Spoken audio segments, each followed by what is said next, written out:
previous lecture we were discussing about like the how to write the basic principle of angular momentum conservation for a control volume, and we will look into some examples related to that, but just to physically appreciate that what kind of examples are there, maybe let us look into one or two cases. We will see that what are the differences in like practical cases when you have a linear momentum and angular momentum conservation. So, first we will look into an example which we discussed in some way, that basically you have a flat object on which there is water which is falling, and you can see that the reality is so different from what we considered. The water jet may not be thin, the water jet may be having different thicknesses at different sections. So, it is a gross simplification of what we could see. Now, think about look into a situation when the water jet is falling on something which is mounted on with respect to one axis, and when it is doing like that, it creates a moment of the linear momentum or the angular momentum, and that mounted wheel starts rotating, and that is the basic principle of a turbine that we will see later on when we will be discussing about the hydraulic machines. But now before going into such complicated things of fluid machines, see this example. This also gives a very important example of angular momentum conservation. This is a lawn sprinkler. So, this is commonly used for watering the gardens, and if you see that water is coming out of the limbs of the sprinkler, and when water is coming out, that water comes out with a velocity because water is supplied at a given velocity, and when water is coming out with that velocity, what is happening?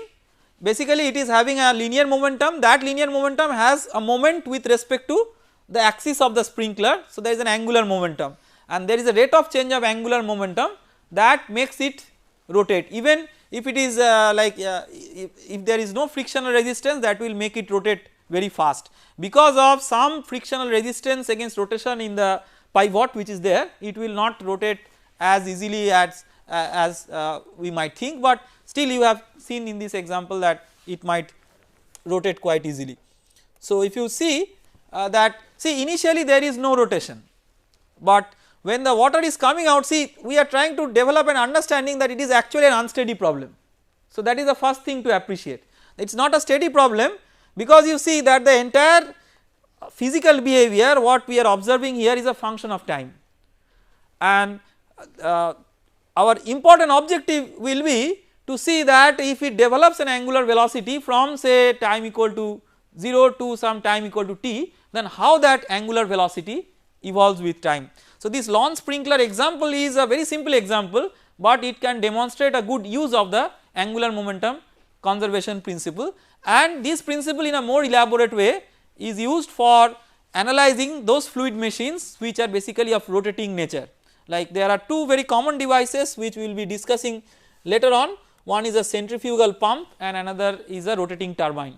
So, we will be discussing about these things in more details. That will probably be our last chapter in this course of fluid mechanics, that is the fundamentals of fluid machines. Right now we will not go into that application, but we will concentrate more on a simple example. So, we will use this for a case. So, let us take that example. So, when we consider that example, we will simplify whatever thing which we saw in the practicality. We will consider that there is only one limb like this of the sprinkler, and this entire thing is in a horizontal plane, rotating in a horizontal plane. Just think that it is one arm. There could be many such arms, but we are just concentrating on one arm. So, the water is moving at a uniform velocity relative to the rotating arm. So, the arm is rotating. If you had looked into the examples very carefully, no matter wherever the arms are there, the water relative to the arm is was coming out with a fixed velocity, because that is the rate at which it is being provided. So, the water it comes to the center and then gets distributed along the arm, moves along the arm with a uniform or a constant velocity relative to the arm, and eventually it goes out like what shown in the figure. And let us say that it starts rotating with a angular velocity omega, which itself may be a function of time, and our objective is to find out what is this omega as a function of time.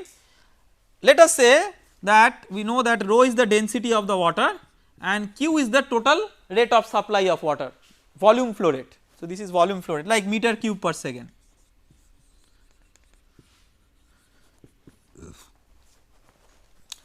Okay. So, we will try to analyze this problem in two ways. One is with an inertial reference frame, another is with a moving reference frame, and we will try to see whether we converge to the same conclusion or not. We start with the moving reference frame, that is we as if we attach the reference frame with the sprinkler arm, which is rotating with a given angular velocity, with not a given, with some angular velocity which is a function of time, and therefore it is subjected also to some angular acceleration, but it is not translating. So, now we are having a control volume which is a rotating control volume, but not a translating one. See, this problem is a symmetric problem with respect to the center of the arm. So, we may take say a control volume, say half of the entire thing. When you have a problem which has symmetry in certain ways and the physics is also symmetrical, geometry is also symmetrical, then you can reduce your task or burden by taking a symmetrical part of the problem. So, we have taken one symmetrical half of the problem. In this problem we have neglected one thing, we have assumed that the vertical part of the limb is very small. So, it is mainly a horizontal one and the vertical is very small. Remember that this is actually in a horizontal plane. So, thus because we have to draw it in the plane of the board, it appears to be like it is upwards, but it is like in a plane it is a bit bent like that, and that bent part is quite small that we are assuming. It is just to give it a sufficient change in direction, but not enough length. That is what is the assumption, and let us say that the radius is capital R, which is the radius of each limb, and that is symmetry. So, we will write first the equation for the moving reference frame. So, when we write the equation for the moving reference frame, we will use this form whatever we discussed in the previous class. One important correction which one of your friends has mentioned, and it is quite correct, that this term is not going to be there in the A relative expression, because this like when we wrote A relative, that was basically A capital XY z minus A small xyz, and that is how this actually got nullified in that expression. So, we need not duplicate it. So, this term is not there in the A relative one, just keep in mind that was a mistake and you please correct that. Now, next is so let us try to apply this one with respect to this expression. So, the resultant again we are considering that it is a frictionless pivot.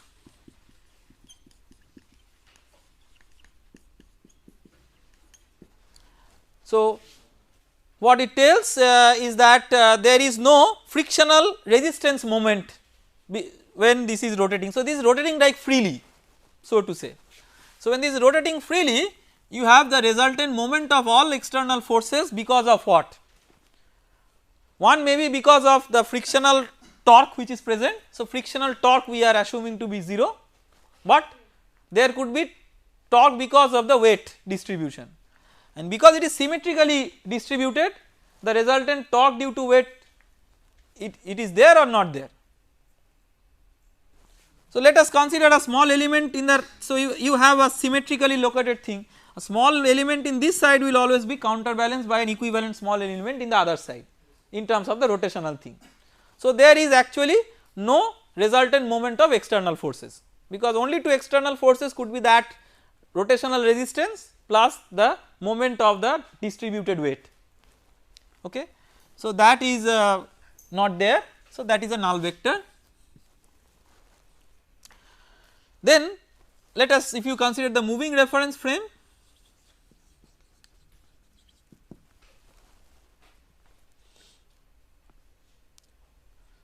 so in the moving reference frame we have this correction term. So, A relative. So, in the A relative, first term is acceleration of the control volume, that is the linear acceleration of the control volume, here that is 0. Next are the 3 rotational terms that we need to consider. So, what are the rotational terms? 2 omega cross V small xyz. So, V small xyz is what? It is the velocity of the fluid relative to the control volume. We are assuming that it is moving at a constant velocity relative to the control volume. So, V small xyz is like a constant, but if you want to write this term properly, let us write minus integral of r cross A relative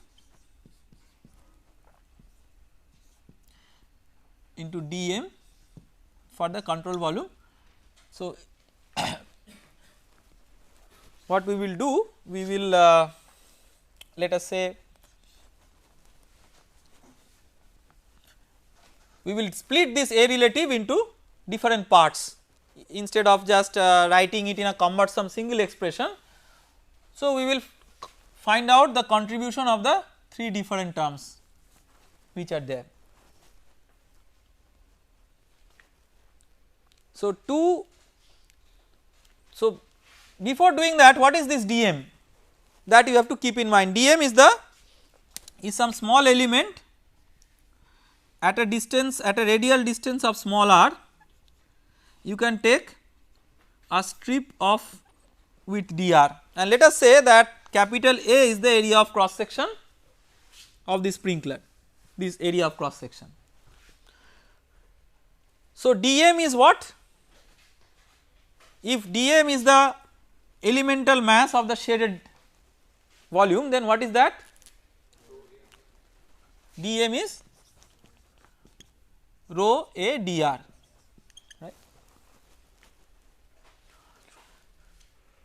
So, basically when you are writing the expression, this will be integral of whatever you write as A relative with this entire thing, that multiplied by rho r dr, integrated from small r equal to 0 to small r equal to capital R.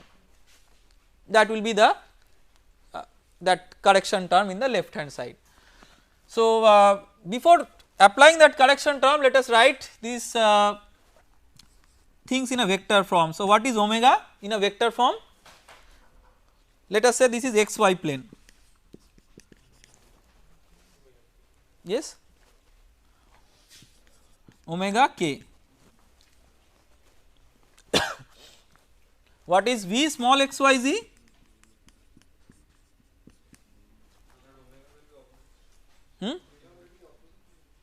No, this is by positive sign convention. If it comes out to be minus something, then that will be like that. So, then what is V small xyz? So, it is moving, no, V small xyz is what? Velocity of the water relative to the sprinkler. So, if say it is moving at a velocity V r relative to the sprinkler in a magnitude sense, vector sense, yes, with these 2 options I or j, yes, only 2 options are there, it cannot be k. So, only I and j, yes, I or j. You are not very sure, it should be I. See, when you are considering this will be a volume integral, this part is negligible in comparison to this part. So, it should be ideally for this part I and for this part j, but because I have already mentioned that this is like of negligible length, in the volume integral only this horizontal part is mattering, and there it is moving radially. So, it is like V r I, okay. Then omega dot, that is the only other thing that is remaining. Let us say that is omega dot k. Let us say omega dot also has a positive sense like that. So, A relative, first 2 omega cross V small x y z. So, these two cross product, so 2 omega V r j, then omega cross r. What is omega cross r? What is r in a vector form? Ri. So, omega cross r is omega r j, and omega cross r is minus omega square r I. So, it is just like centripetal acceleration. So, minus omega square r I, then next is omega dot r j. Now, if you make r cross A relative,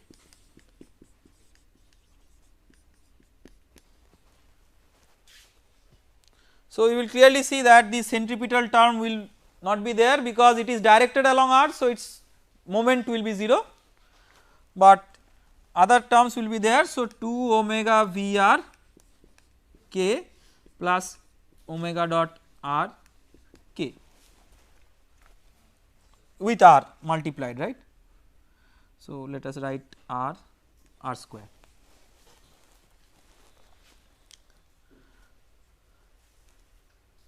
So, when you write this particular term, now we are in a position to write it in a proper integral form. So, that will be minus of 2 omega V r plus omega dot r square into r dA, sorry, rho A dr, that is dV,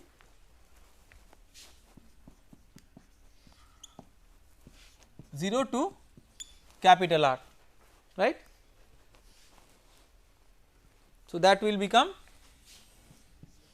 minus rho A omega V r capital R square plus omega dot r cube by 3.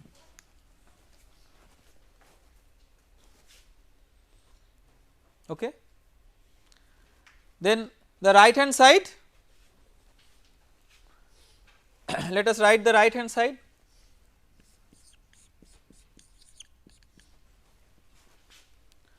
Right hand side, now you tell, the left hand side we have completed, right hand side what will be the first term? You have to see what are the things which are functions of time. V small x y z is not a function of time, because we are assuming that relative to the sprinkler arm the water is moving at a constant velocity.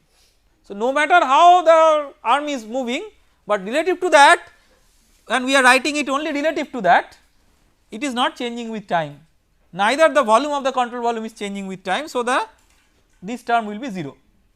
So, in the right hand side the first term will be 0, and what will be the second term? Second term is the flow boundary, it represents what happens at the flow boundary.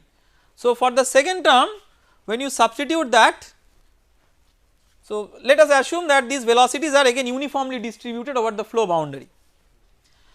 So, V dot eta dA, this term if you just keep it inside, now r cross V small x y z, can you take it to be independent of the area and bring it out of the integral?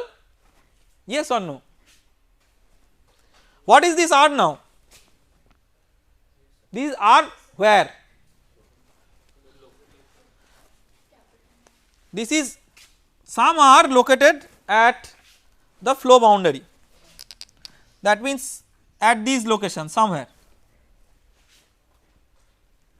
Because this is very thin, it does not really matter exactly that where is the variation, but it is somewhere here.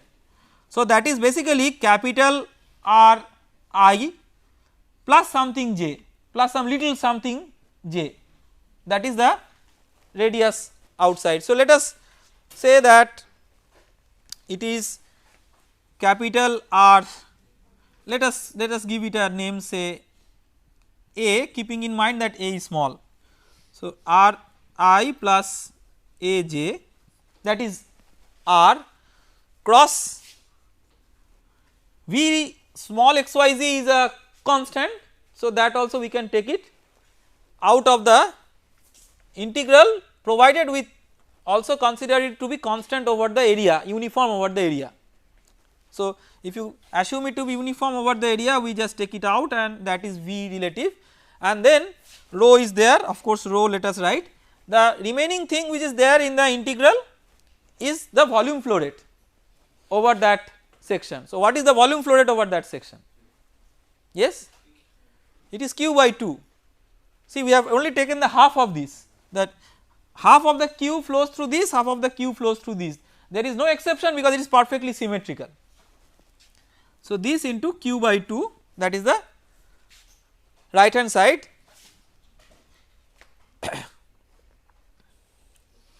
And the question is, what will you put this in a vector form? So, Vr what, I or j?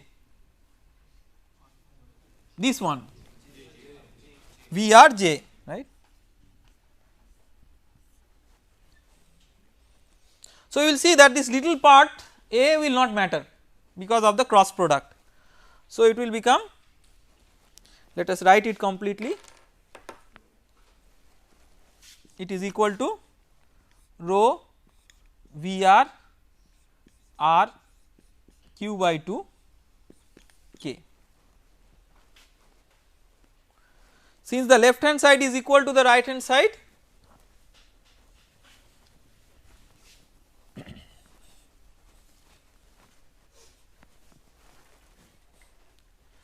so the left hand side equal to the right hand side, which implies what?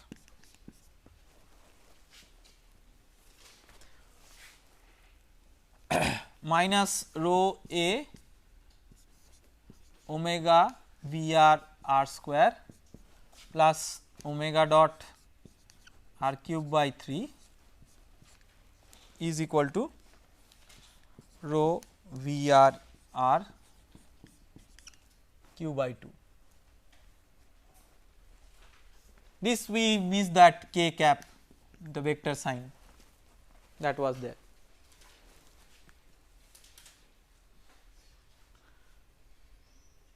So, this omega dot is nothing but d omega dt.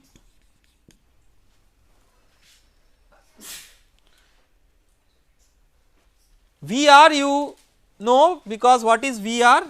Vr is the flow rate divided by the area. So, q by 2 divided by A. So, given the flow rate, you should be in a position to substitute Vr, which is a constant. So, only the variables are d omega dt and omega. So, it is a differential equation of the form something into d omega dt plus something into omega is some constant, right. So, it is you may separate the variables easily to solve it, because these are constant coefficients here. Now, let us try to look into the problem from an inertial reference viewpoint and see that whether we can solve the same problem in that way.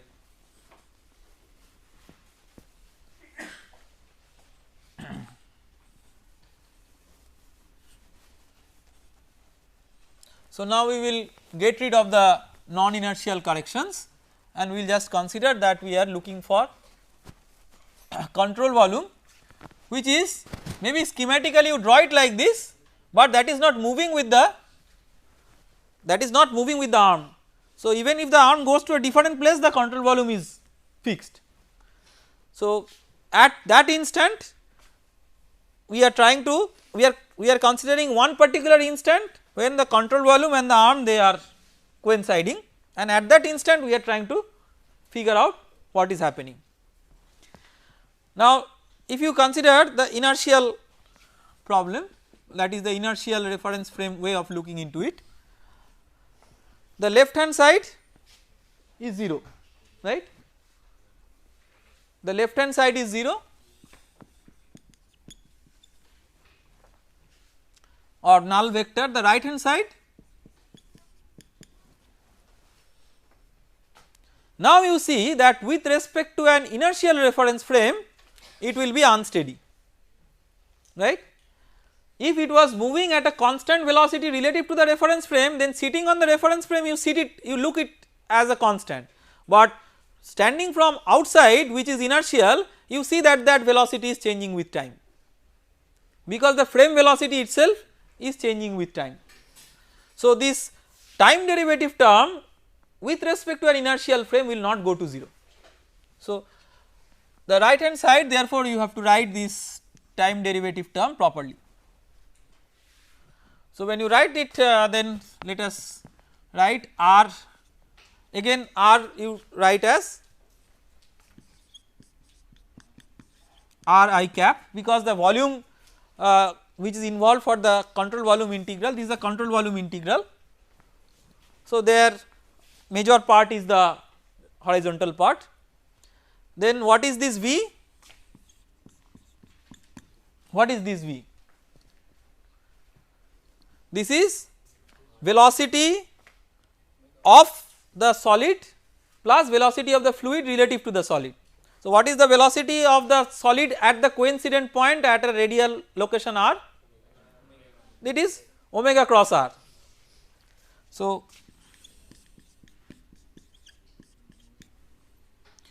this is the velocity of the solid plus the velocity of the fluid, or V relative or Vr.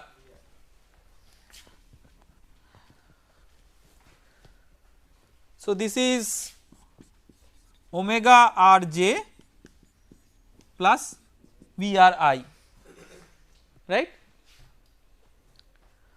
So we substitute that, but before substituting maybe it is useful to find out what is r cross V.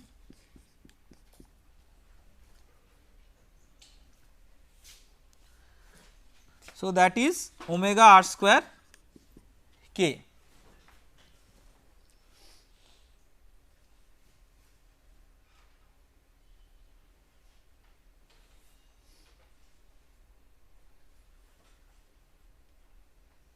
Then so you write this as omega r square, then in place of dV a dr, this thing k, right, then plus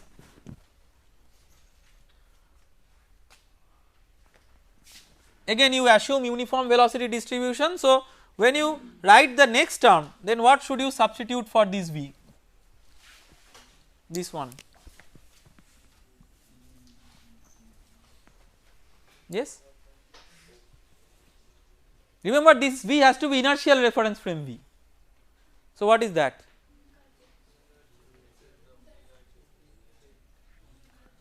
So omega k cross with capital R I plus A j plus V r j, right.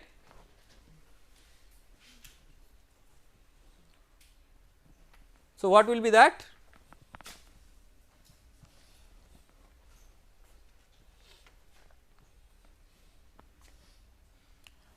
Omega r j plus omega a minus I plus V r j.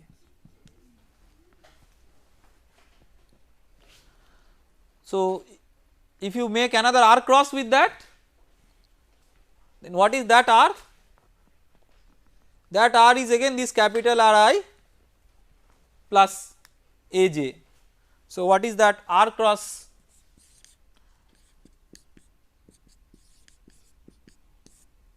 Cross with that one, omega r j minus omega a I plus V r j, right. So here if you neglect small a, then like that is what is given in the statement of the problem. So, just neglect the small a part.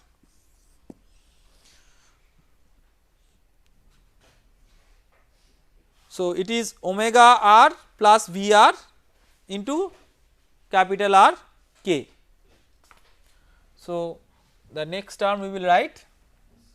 Yes. Where do we get that dr k cap from? We have calculated omega cross r, right? This is omega cross r is what? So, if you consider a point here, the point first, how do you consider a coincident point in the solid plus velocity of the fluid relative to that coincident point, okay, that is the absolute velocity of the fluid. Vr is V relative, yes. So, the same Vr that we used in the even the previous method. So, the next term is omega r square then integral of rho Vr dot eta dA over the control surface with a k cap. So, now what we do, we simplify the different terms just like what we did in the previous case or in the previous method. Rho is a constant that we are considering for this problem. So, we are taking that rho here out of the left hand side and right hand side. So, left hand side equal to right hand side when we write. So, 0 equal to, now you see first of all we integrate with respect to position. So, when you integrate with respect to position, it is from 0 to capital R. So, you have basically first let us complete the integral. So, integral will be rho a omega capital R cube by 3. Now, a partial derivative of that with respect to time, and then the remaining one plus omega r square into rho into the remaining term is q by 2, because remember no matter whether it is inertial or non inertial, this velocity is always V relative for flow rate part calculation, okay. Now, rho being constant, a being constant, r being constant, but omega is not a constant. So, you have rho a omega maybe by divided by 3 also, sorry, rho a r cube by 3, then you have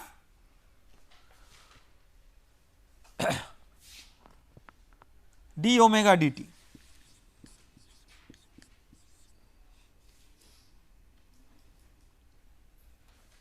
Plus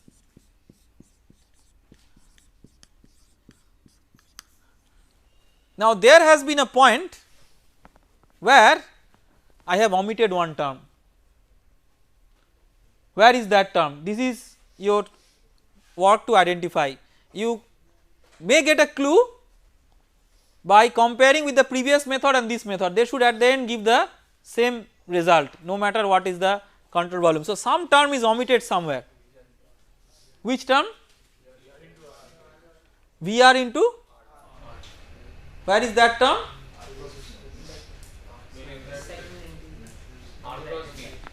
R cross V. So, what is there? Plus rho, you tell, I will just write R into Vr into q by 2. So, one term because of multiplication of this with R, because of this with R, that was omitted, I mean not omitted, just somehow not written here. So,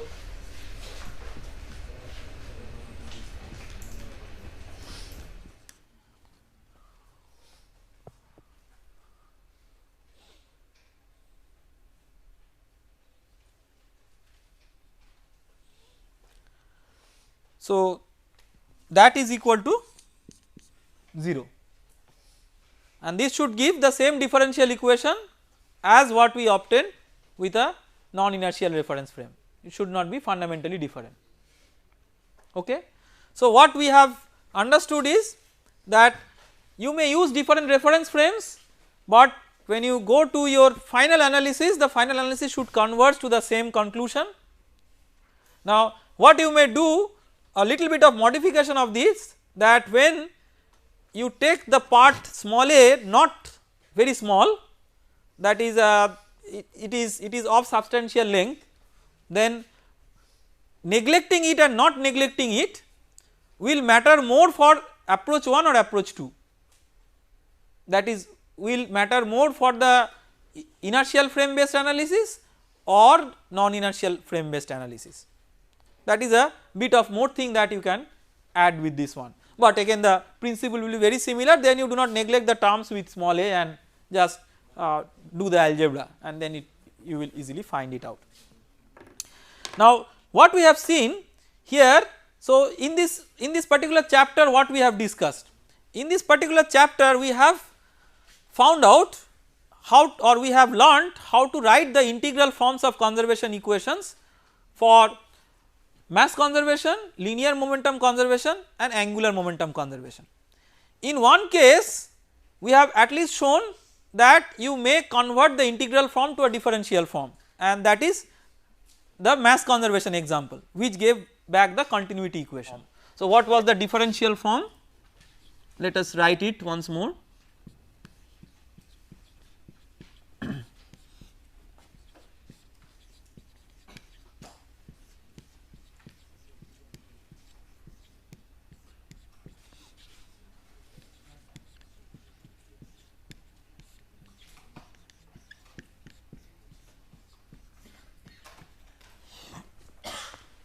This was the differential form that we derived. We should keep in mind that this here everything is written in the index notation.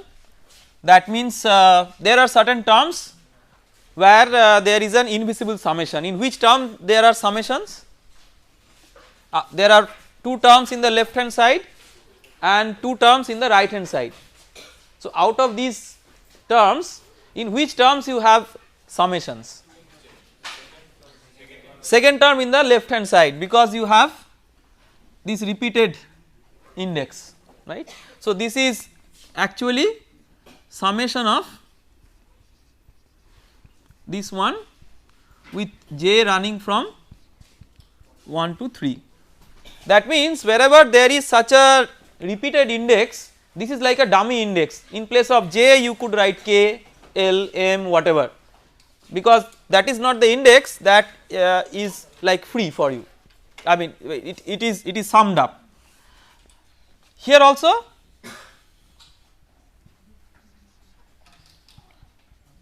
it is j equal to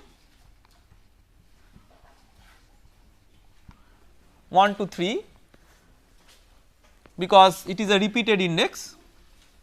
So, whatever index is not a repeated index, here I is not a repeated index. So, I you are free to choose. So, I equal to 1 will give the x component of the momentum conservation equation, I equal to 2 will give the y component, I equal to 3 will give the z component. That is the basic way of looking into it. So, it is also possible therefore to write in a way in which you write the velocity components u v w. So, alternative notations, if you write in terms of u v w, you write, let us say you write I equal to 1. So, it is u1 which is equivalent to u, the x component of the velocity. So, what is this? Then such a summation. So,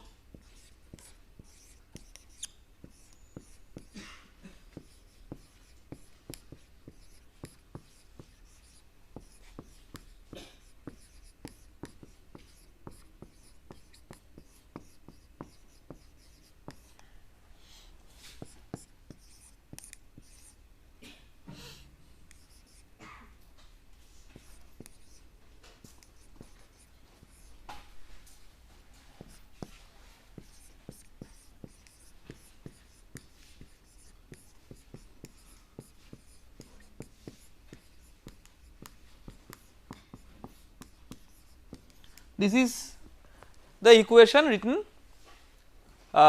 for motion along x. You see the advantage with the index notation is so compact, and this when you have expanded it, it does not look that compact. Obviously it means the same. Whenever we will be looking for analytical solutions, we will be expanding in this form, but at the same time for the convenience of writing and understanding, the index notation many times is quite suitable. Now we will start with this equation, we will use the index notation for deriving the rest of the things, but whatever is our final form, again we will come back to the alternative notation, so that you may use those forms for solving the problems. Now we will start with this form with a question, what are the assumptions under which this is valid, because we may proceed only from that. So we need to understand that what are the assumptions which are inbuilt with this equation. What kind of assumptions were there? Well, continuum, yes, because these are continuum conservation equations. Any more assumption?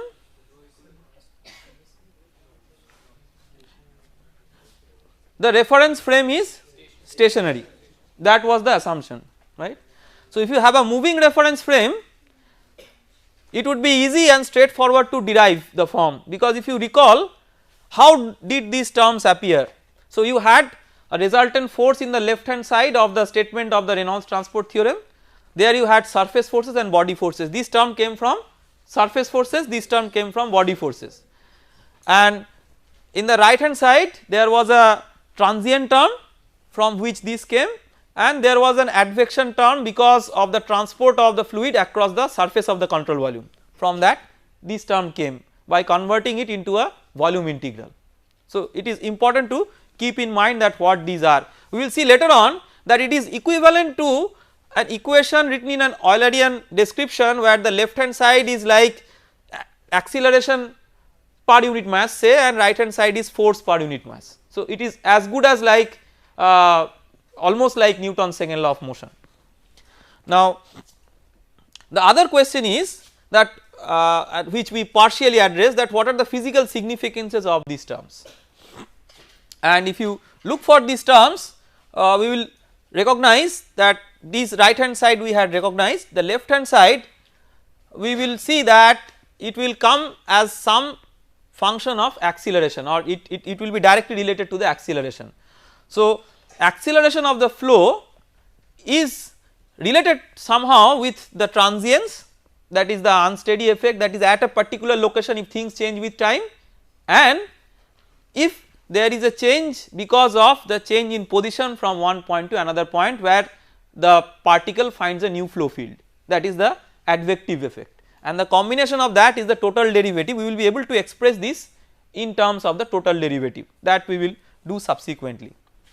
If you want to write this for a non-inertial reference frame, you have to just keep in mind that the left hand side for a non-inertial reference frame is corrected with a correction factor minus, equivalent to like a D'Alembert's force, like minus mass into acceleration, that type of term, where that is like a relative acceleration. In that relative acceleration you have terms related to the angular velocity of the reference frame or angular acceleration of the reference frame, like that. So you can incorporate those correction terms, and that is itself a volume integral, and derive it in the same way. You will see that you will get some extra terms because of the transformation of coordinates. Otherwise this is quite straightforward, and the advantage or the like the elegance of this form is that it is independent of the nature of the fluid that you are looking for. Till now we have not committed ourselves to whether the fluid is Newtonian, non-Newtonian or whatever, it is just for any generic fluid. So this equation is known as Navier's equation of equilibrium. This much we discussed in the last class, but this is just a brief recapitulation so that we may start with this. Now our objective will be to see that what equations we have with us. See, what is our objective? Our objective is to have sufficient equations so that we may solve for the unknown variables. So we have to identify what are the unknown variables. See, if you look into this equation, what would be the unknowns? See, definitely if you have a forcing on a system, you know what is the body force, because if you do not know what is the force to which it is subjected, you cannot find out how the system evolves under the action of the force. So, you know the force. What are the things which are unknown here? The velocity components are unknown here, and also the stress tensor components, these are not known to you. So, the stress tensor components in turn may be expressed in terms of the velocities, and that we have to see that is it in terms of the velocities directly or in terms of the gradients of velocities. So, we can qualitatively understand from our studies in kinematics of flows that any deformation for a fluid is actually the not important in an absolute sense, but the rate of deformation is what is important in an absolute sense. So, when we say rate of deformation, we mean linear deformation, angular deformation. Linear deformation may give rise to a volumetric change. So, all these are expressed in terms of rates for fluids, because the understanding is fluids are anyway continuously deforming. So, if we allow more and more time, deformation will be more and more, that is not a quantification of anything. Quantification is the rate at which that deformation is taking place, or the rate of strain, so to say. Now, that rate of strain should be related to this one, but we have to keep in mind that there is a forcing condition, there is a surface forcing condition which should not depend on the rate of deformation. What is that surface forcing condition? So, if you have a force on a surface, see this somehow is a representative of what is the forcing condition on a surface of a fluid element. Now, there is a part of that forcing condition which should not be dependent on the rate of deformation, and that we should isolate. What is that? That should be the pressure distribution, because we have seen that what is the hallmark of a fluid at rest. If there is a fluid at rest, that means it is not deforming, and we know that fluids are in continuous deformation subjected to shear forces. So, that means when fluid is at rest, there are two important things which are occurring. One is there is no shear force, because if there is a shear force, it will start deforming, except for some special fluids which we have discussed as some special non-Newtonian fluids, but in general if you apply a force, the fluid will start its deformation. So, if it is at rest, that means there is no shear force, there is only normal force, but a special type of normal force that is not dependent on its deformation, because you can also have a normal force which may be related to deformation, may not be angular deformation, but may be volumetric deformation. So, if you have an element, you may be able to stretch it or compress it by a normal force. So, it is not just true that if you have a normal force, then that is not related to deformation. Normal force also may be related to deformation, but pressure is going to be such a normal force which is not related to the deformation, because it is equally applicable for fluids at rest which are not under deformation. That does not mean that when a fluid is moving, it does not have pressure. Simply we can isolate that effect and say that whatever is the remaining effect, that is related to the deformation of the fluid. So, when a fluid is moving, it is equally subjected to pressure, but we may isolate that part and say yes, the effect due to pressure was something which was not responsible for its deformation, and anything else would be responsible for its deformation. Accordingly, what we may do is we may decompose this tau ij into two parts. One part we say is a hydrostatic component, and the other part we call as a deviatory component.